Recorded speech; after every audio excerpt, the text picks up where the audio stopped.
um assunto que pouquíssimas pessoas conhecem em profundidade, mas que afeta diretamente a vida de milhões de mulheres ao redor do mundo. Os mecanismos de ação dos contraceptivos hormonais. Talvez você já tenha ouvido falar do mito que as pílulas funcionam só impedindo a ovulação, mas isso não é toda a verdade. Os contraceptivos hormonais agem de várias formas, inclusive após a fertilização do óvulo, após a concepção. Eu sou Suzana Marques, enfermeira, mãe de 5 filhos e autora do livro Fertilidade sob Ataque.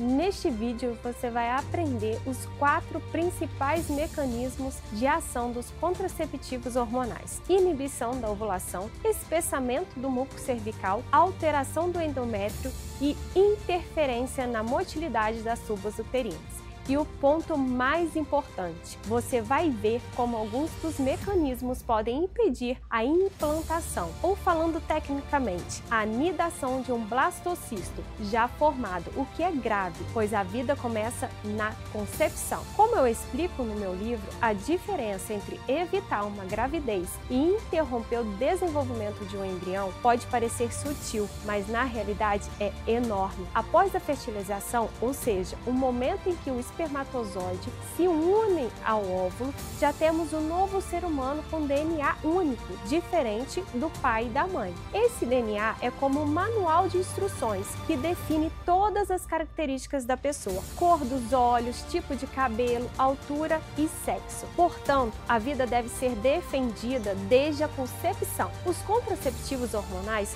são hormônios sintéticos, ou seja, não são naturais. Eles tentam imitar os hormônios que são produzidos naturalmente pelo nosso corpo e podem agir de várias maneiras. O primeiro e mais conhecido mecanismo de ação dos contraceptivos hormonais é a inibição da ovulação. Basicamente, como a pílula imita os hormônios naturais, ela envia um sinal hormonal falso ao cérebro da mulher, fazendo com que ele acredite que ela já está grávida, mesmo sem estar. Na prática, isso bloqueia o eixo hormonal chamado hipotálamo-hipófise-ovário.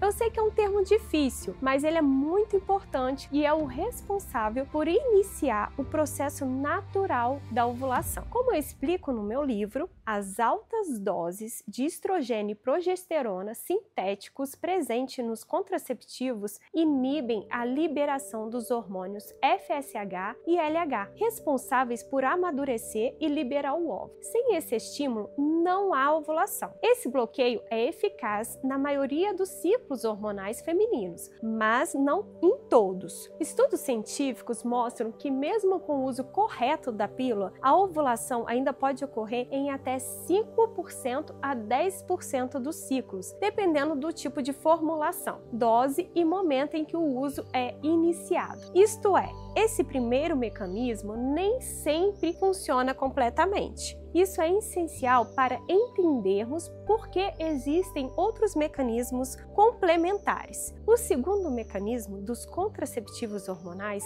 atua também antes da fertilização, que é a alteração do muco cervical. O muco cervical é produzido pelas glândulas do colo do útero e muda ao longo do ciclo da mulher, dependendo da ação dos hormônios naturais. Durante o período fértil, o estrogênio torna esse muco mais fluido, elástico e alcalino, perfeito para permitir a passagem dos espermatozoides em direção às trompas. Mas os contraceptivos hormonais impedem isso. Sob a ação da pílula, o muco se torna espesso e hostil. Ele prende os espermatozoides, altera o pH vaginal e impede que eles cheguem até o óvulo. O muco cervical é o porteiro da fertilidade. Sem ele, o espermatozoide não chega até o óvulo. Os contraceptivos hormonais transformam esse muco em uma barreira quase intransponível. Estudos mostram que esse mecanismo é altamente eficaz, principalmente nas minipílulas, que atuam pouco na ovulação e dependem quase exclusivamente do muco para evitar a fecundação.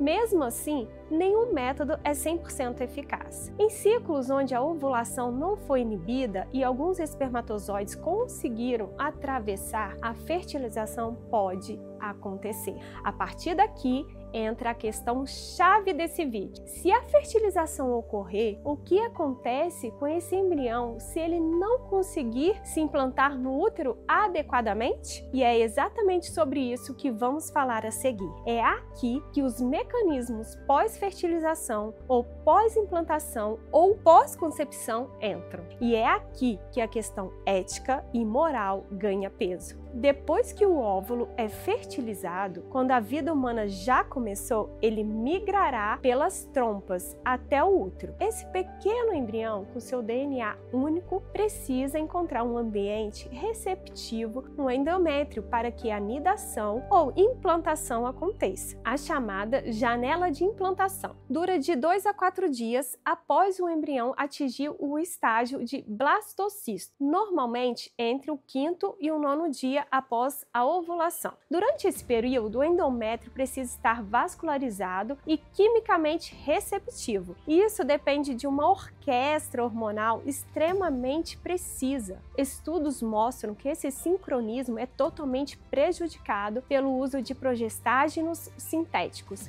que deixam o endométrio fora de fase. O embrião pode chegar, mas o ninho está fechado. O que muita gente não sabe é que os contraceptivos hormonais também agem diretamente no útero, mais especificamente no revestimento interno, que nós chamamos de endométrio. Sob a ação constante de estrogênios e progestágenos sintéticos, o endométrio permanece fino, desorganizado e pobre em vascularização. Isso o torna biologicamente hostil à implantação de um embrião. E a ciência confirma isso. O processo de implantação depende de uma sincronia hormonal perfeita. O embrião precisa chegar no momento exato em que o útero está receptivo, o que só acontece com níveis naturais de estrogênio e progesterona. Os contraceptivos atrapalham essa comunicação bioquímica. Além disso, os contraceptivos reduzem a expressão de proteínas chamadas integrinas, que são fundamentais para o embrião se fixar na parede do útero. Sem isso, ele é simplesmente eliminado, ainda que já esteja vivo e geneticamente completo. A implantação embrionária não é só física, é um diálogo molecular entre o embrião e o útero. Diversas proteínas atuam como sinais de boas-vindas que permitem que o embrião se fixe. Os contraceptivos hormonais reduzem a expressão desses sinais, fazendo com que o útero se torne biologicamente surdo e cego à presença do embrião. Isso foi confirmado por estudos que mostraram que mulheres em uso de anticoncepcionais têm endométrio com expressão molecular semelhante ao de fases inférteis do ciclo hormonal. Estudos recentes reforçam que a receptividade endometrial depende da expressão de uma série de marcadores moleculares que são comprometidos pelo uso de contraceptivos hormonais. Um artigo mostrou que mulheres usuárias de anticoncepcionais combinados apresentaram níveis reduzidos das chamadas integrinas. Além disso, pesquisas demonstraram que, mesmo com a ovulação confirmada, o embrião pode falhar em implantar por ausência de expressão adequada desses marcadores. Isso confirma que o ambiente uterino modificado artificialmente não é apenas menos favorável, mas ativamente hostil à vida que já começou seu desenvolvimento. Pense assim, mesmo que o embrião esteja pronto para ser implantado, o útero precisa recebê-lo como um hóspede desejado. Mas os anticoncepcionais deixam a casa com a porta trancada, as luzes apagadas e a campainha desligada. O embrião chega e é ignorado. Casos clínicos de mulheres com infertilidade induzida por uso prolongado de anticoncepcionais mostram que a receptividade endometrial pode demorar meses a se recuperar, mesmo após a interrupção do uso. Os próprios protocolos médicos utilizados em clínicas de fertilização in vitro, a FIV, confirmam a importância de um endométrio espesso, vascularizado e bioquimicamente receptivo para que a implantação do embrião seja bem sucedida durante o procedimento. Antes de transferir o embrião para o útero, os médicos avaliam cuidadosamente o aspecto do endométrio por meio de ultrassonografia. Se ele estiver fino ou com baixa vascularização, o procedimento é adiado ou cancelado, porque as chances de implantação diminuem drasticamente. Estudos clínicos mostram que endométrios com espessura inferior a 7 milímetros estão associados a taxas muito mais baixas de gravidez. Ou seja, a medicina reprodutiva confirma que a implantação requer um solo fértil. Isso é exatamente o oposto do que os contraceptivos hormonais produzem no corpo da mulher. Um endométrio artificialmente fino, instável, mal vascularizado e com baixa expressão das proteínas necessárias para a fixação do embrião. Quando o embrião tenta se implantar neste ambiente hostil, como os da FIV tentariam se fossem transferidos nessas condições, o resultado mais provável é a falha de implantação, ou seja, a interrupção precoce de uma vida já iniciada. E aqui chegamos ao ponto ético mais importante deste vídeo. Se um embrião foi formado, mas não pôde se implantar por causa da ação do anticoncepcional, isso é apenas contracepção? Não, isso é aborto. É exatamente por essa questão que alguns cientistas tentaram mudar o conceito de início da vida. Eles querem considerar que a vida começa após a nidação, não após a concepção. Isso é para se adequar à ação dos mecanismos dos contraceptivos hormonais e também atender à bilionária indústria de fertilização in vitro. Não foi à toa que o Colégio Americano de Ginecologia e Obstetrícia aprovou isso nos anos iniciais dos contraceptivos hormonais, justamente para que os hormônios sintéticos fossem aceitos sem oposição. Essa tentativa de impor que a vida começa na nidação é recente, de poucas décadas atrás, e é conveniente e feita por razões comerciais, mas biologicamente falando, cientificamente falando e também biblicamente falando, a vida já começou na concepção. É por isso que muitos estudiosos e profissionais de saúde afirmam que os contraceptivos hormonais podem sim ter um efeito abortivo precoce. Invisível, silencioso, mas absolutamente real. O quarto mecanismo dos contraceptivos hormonais é o menos discutido. Praticamente só é encontrado em artigos científicos de referência, como esse e esse. Tô falando? Deu trabalho trazer esse vídeo para vocês. Trata-se da alteração da motilidade tubária, ou seja, da capacidade das tubas uterinas de transportar um embrião até o útero. As trompas têm cílios microscópicos e músculos que se contraem em sincronia para conduzir o embrião até o útero. Mas os contraceptivos hormonais, ao alterarem o ambiente hormonal do corpo da mulher, também interferem nesse transporte. Estudos indicam que os contraceptivos hormonais podem atrasar, interromper ou mesmo adiantar o transporte do embrião pelas trompas, aumentando inclusive o risco de gravidez ectópica. Além dos movimentos ciliares, o transporte embrionário depende de contrações musculares, reguladas por estrogênio e progesterona naturais. Progestágenos sintéticos alteram esses padrões de contração. Quando esse transporte é prejudicado, acontecem algumas coisas. Primeiro, o embrião pode ficar retido nas trompas, levando à gravidez ectópica, uma condição extremamente perigosa para a mulher e ao mesmo tempo fatal para o embrião, que não pode se desenvolver fora do útero. O estudo mostrou que entre usuários de DIU hormonal com gravidez confirmada, 53% eram gravidezes ectópicas. Segundo, caso o transporte pelos cílios das tubas seja acelerado, o embrião pode chegar antes ao útero, que ainda não estará preparado para recebê-lo, ocasionando sua morte precoce. A literatura médica também descreve a janela de implantação como um período extremamente sensível e limitado no tempo. Outro estudo concluiu que, mesmo uma variação de 1 a 2 dias no transporte do embrião, pode ser suficiente para inviabilizar a implantação, resultando em perda precoce da gravidez.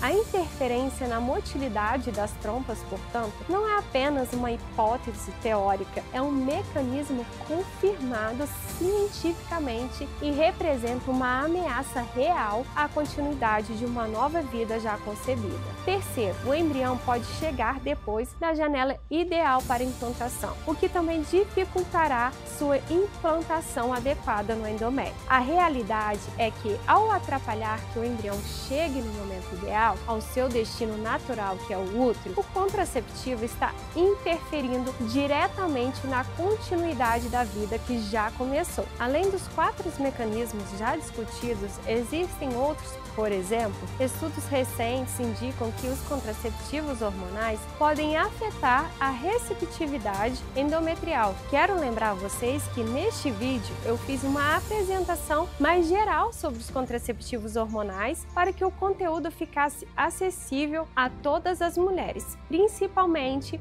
aquelas que nunca ouviram falar desses mecanismos. Por isso, falei de forma resumida, usando o termo contraceptivos hormonais de maneira ampla, mas na prática existem diferentes tipos de métodos hormonais, como pílulas combinadas, mini pílulas injetáveis, Implanon e o DIU hormonal, cada um com suas características. Apesar dessas variações, os 4 mecanismos que eu apresentei resumem de forma precisa o conjunto das ações hormonais que esses métodos provocam no corpo da mulher. Cada tipo de contraceptivo pode enfatizar mais um ou outro desses mecanismos, mas todos atuam em alguma medida sobre esses mesmos processos fisiológicos, interferindo na fertilidade e, em alguns casos, mesmo após a concepção já ter ocorrido. Para quem quiser se aprofundar mais sobre as especificidades de cada método, eu explico isso com mais detalhes no meu livro Fertilidade sob Ataque. É hora de admitir, a contracepção hormonal não se limita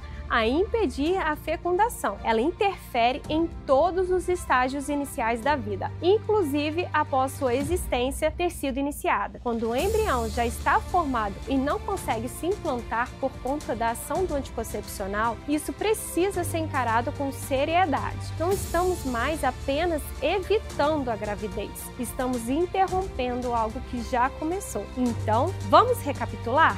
São 4 mecanismos que eu falei. 1. Inibição da ovulação. Impede que o óvulo seja liberado. 2.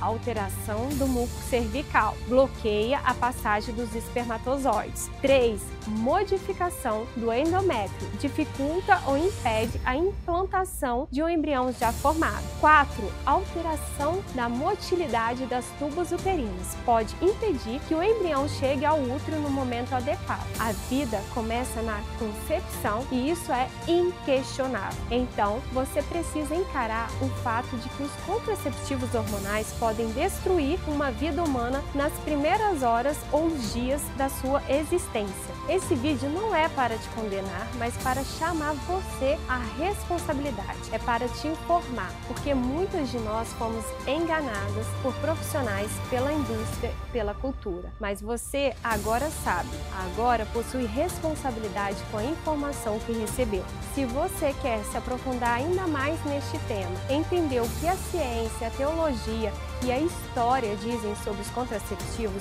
o meu livro Fertilidade sob Ataque é o próximo passo. Ele é o fruto de mais de 10 anos de estudo com linguagem acessível, mas científica e uma base sólida nas escrituras sagradas. Clique no link na descrição para adquirir o seu e, se você já leu, compartilhe com outras mulheres. Cada vida vale a pena, mesmo as mais indefesas. Curta esse vídeo, se inscreva no canal e compartilhe com outras mulheres que precisam conhecer essa verdade. Vamos espalhar luz onde reina a desinformação, porque toda vida importa, desde o primeiro instante. Um grande beijo e que Deus te abençoe.